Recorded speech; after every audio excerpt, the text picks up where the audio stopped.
children. I've had a request from Oak class to read Roald Dahl's The BFG next for story time. And this is one of my favourite stories, so I'm very excited. I love Roald Dahl as an author. Who's your favourite author? I'll be posting a new chapter on here every day. Remember to subscribe if you want to listen to the chapter as it comes up each day. So, find somewhere comfortable to sit and enjoy.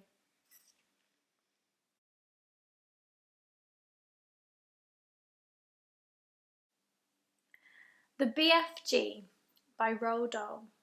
Chapter 1. The Witching Hour. Sophie couldn't sleep. A brilliant moonbeam was slanting through a gap in the curtains. It was shining right on her pillow. The other children in the dormitory had been asleep for hours. Sophie closed her eyes and lay quite still. She tried very hard to doze off. It was no good. The moonbeam was like a silver blade slicing through the room on her face. The house was absolutely silent. No voices came up from downstairs. There were no footsteps on the floor above either. The window behind the curtain was wide open, but nobody was walking on the pavement outside. No cars went by on the street. Not the tiniest sound could be heard anywhere. Sophie had never known such a silence. Perhaps, she told herself, this was what they called the witching hour. The witching hour, somebody had once whispered to her, was a special moment in the middle of the night when every child and every grown-up was in a deep, deep sleep, and all the dark things came out from hiding and had the world to themselves.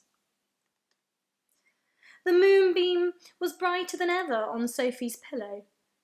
She decided to get out of bed and close the gap in the curtains. You got punished if you were caught out of bed after lights out. Even if you said you had to go to the lavatory, that was not accepted as an excuse, and they punished you just the same. But there was no one about now. Sophie was sure of that. She reached for her glasses that lay on the chair beside her bed. They had steel rims and very thick lenses, and she could hardly see a thing without them. She put them on. Then she slipped out of bed and tiptoed over to the window. When she reached the curtains, Sophie hesitated. She longed to duck underneath them and lean out of the window to see what the world looked like now that the witching hour was at hand. She listened again. Everywhere it was deathly still. The longing to look out became so strong she couldn't resist it. Quickly, she ducked under the curtains and leaned out of the window. In the silvery moonlight, the village street she knew so well seemed completely different. The houses looked bent and crooked, like houses in a fairy tale. Everything was pale and ghostly and milk-white. Across the road she could see Mrs. Rance's shop, where you bought buttons and wool and bits of elastic. It didn't look real.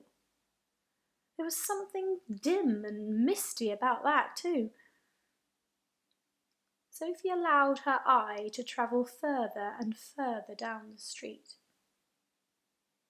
Suddenly, she froze. There was something coming up the street on the opposite side. It was something black. Something tall and black. Something very tall and very black and very thin.